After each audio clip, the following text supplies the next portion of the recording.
Welcome back, everybody, to another edition of another bad movie review with the Unsavory Heroes. I'm Thadakonda, and today we answer the most pressing question of all. What would happen if you combine Jurassic Park and The Predator? Body mass alone. That's what I was trying to avoid, a conversation about body mass, okay? The answer, of course, is you end up with this abomination called DNA. What's a DNA? It stands for do not enter my pool.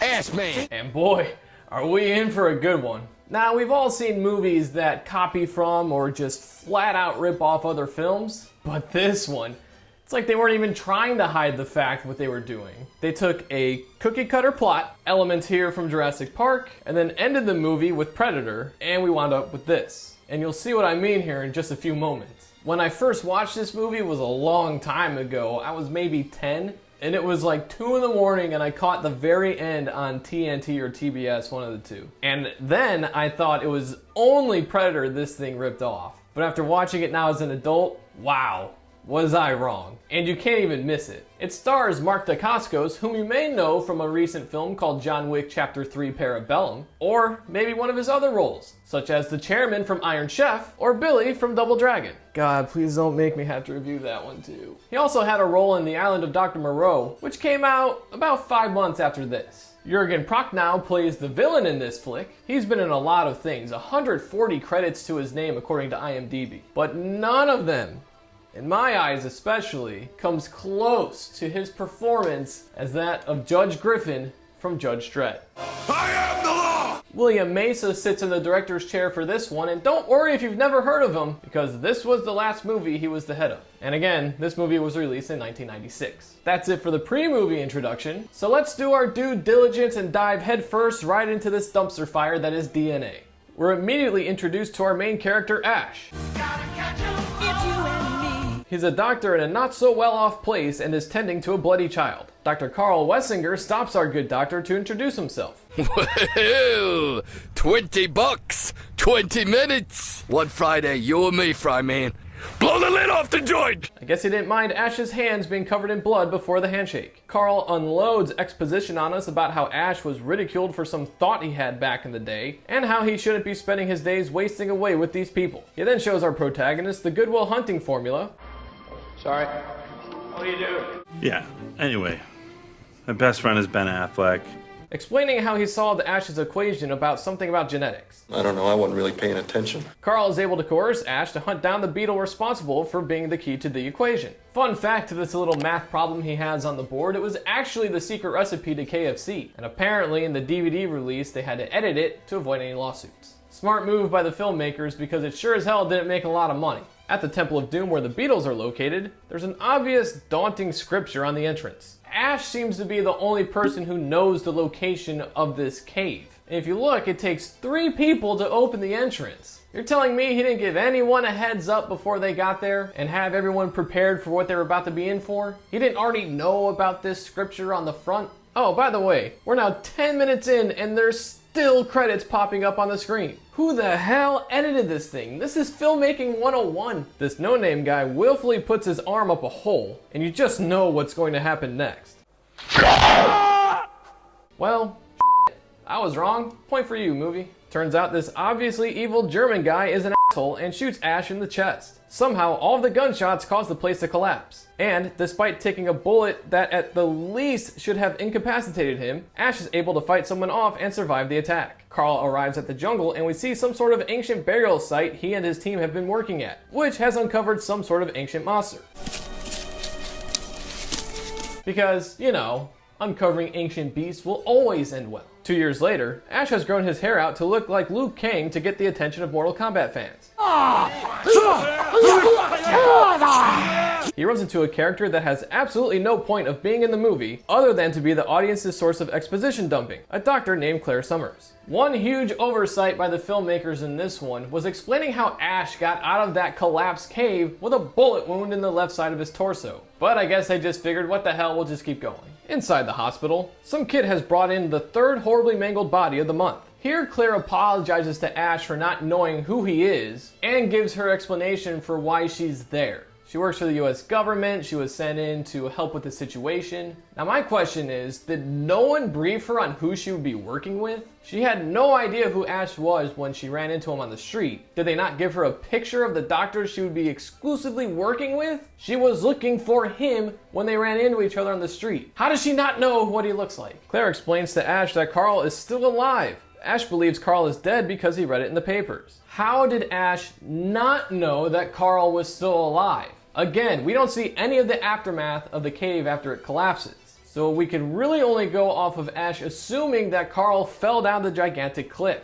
That's a pretty big jump to conclusion. If anyone should be presumed dead in this scenario, it should have been Ash. He took a bullet and we see him being buried alive by rocks. How did he get out? At Carl's lab, his team is getting ready to capture the monster. However, they capture a panther instead. Ash and Claire embark down the river. Dr. Summers, for whatever reason, is taking pictures of the scenery like this is a tour. We get our 24-hour clock from Carl about some buyers, whoever those are. Our crew finds another body that's been roughed up and then continues on their way. In true any movie fashion, Ash just has to stare at Claire as she's changing her clothes. Ash opens Claire's box and finds explosives. The trio comes across a tribe. Hi there, nice to see you. Bumblebee tuna? Bumblebee tuna! And speak with a member and discover how to get to Carl's camp. Libby libby wah! Chim chimney chim chim chiroo! Hi! The tribe has a festival, and Claire lays out Carl's background and hands us our hero's mission. It's basically a copy and paste plot of Carl was a huge scientist, too smart for his own good, and he wanted money for the work he was doing, so he decided to clone the alien and sell it to the highest bidder. Come to think of it, this sounds like Jurassic World. Holy shit, this all just came full circle. At night, Claire gets sucker punched in the face, but then hits a triple 20 with a knife. Barry Lynn now leads. Anderson 8. It's never explained how Ash knows how to fight in this movie. All we know about him is that he's a doctor. I'm no doctor, despite 7 years in college. You know, a lot of people go to college for 7 years. I know. They're called doctors.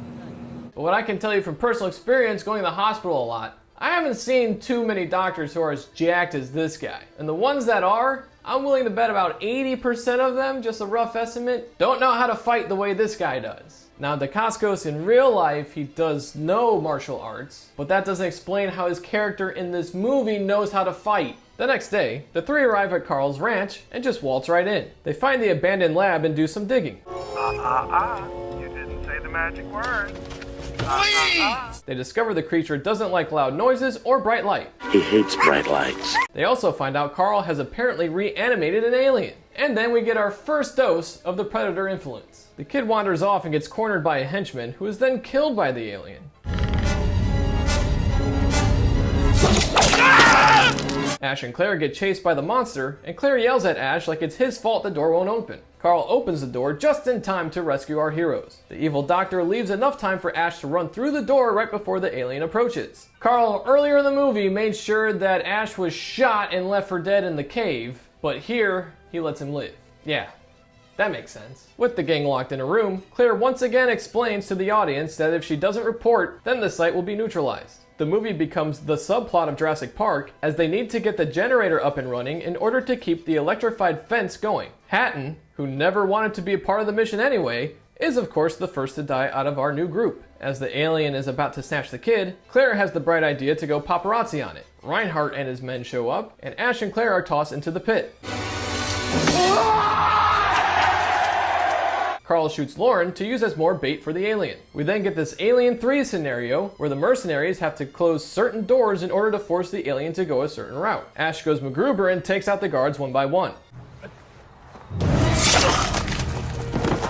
I love how you can clearly tell that the extras in this movie had no weapons training before this. No sensible person with a high-powered rifle would hold it low at his hip like this without any support from the shoulder, nor when turning a corner would they jab down when turning like this guy does. I could not find any numbers on the budget of this movie, but they could have at least done a little bit of research on this. A shootout occurs, and the helicopter explodes, eating up most of the film's budget with it. In a Miles Dyson move, Lauren sacrifices himself to blow everything up.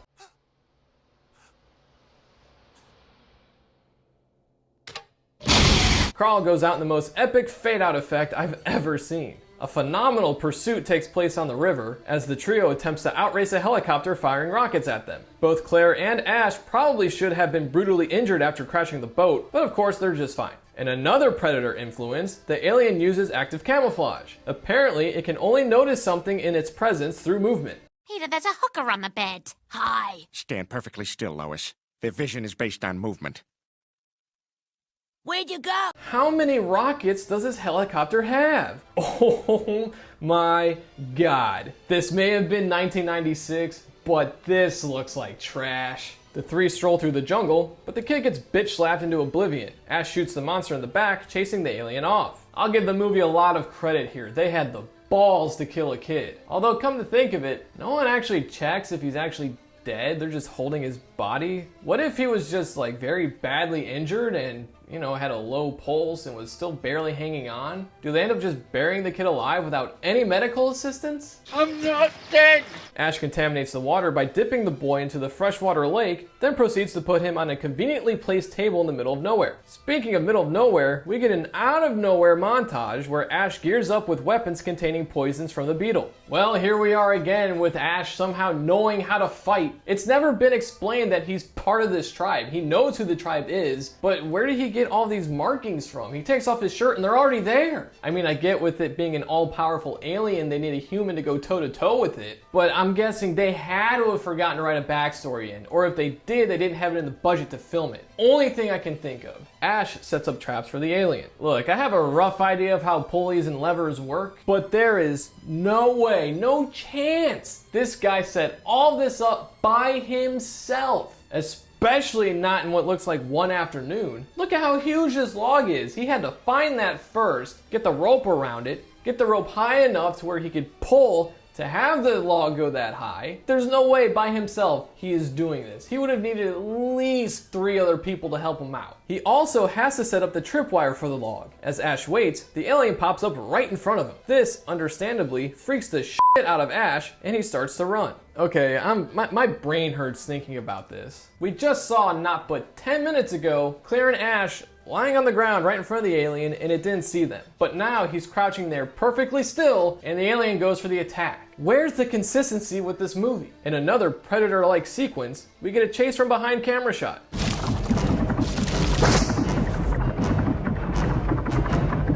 None of Ash's traps work, and he eventually finds himself falling off a cliff into the water below.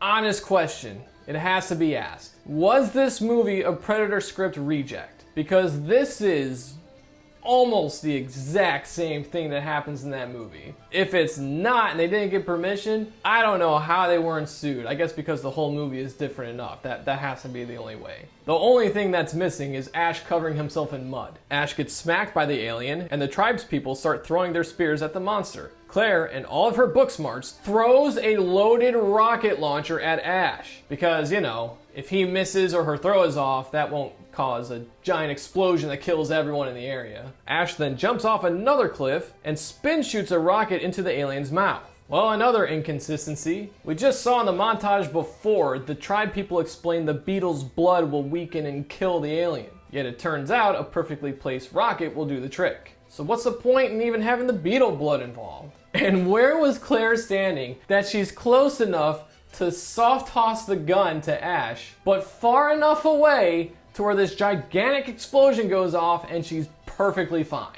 Some CIA helicopters show up and our movie mercifully ends. DNA, ladies and gentlemen, a movie that has absolutely nothing to do with genetics and everything to do with at least 3 different movies. If I missed any, make sure to mention them in the comments below. I'm pretty sure this movie was straight to video and never saw a sequel. Thank God. However, even with the blatant ripoffs and the special effects being subpar to say the least, I actually enjoyed watching this movie. The acting isn't the greatest, it's not terrible, but it's at least watchable. And this is one of those movies you just get together with a bunch of friends, kick back a couple and enjoy. And because of that, I give this movie at least 4 out of 6 beers. 3 are based off of just the laugh factor alone. Cheers. I'm Thadakonda saying thank you everyone for stopping by. Hope you enjoyed and we'll see you next time here on another bad movie review with the Unsavory Heroes.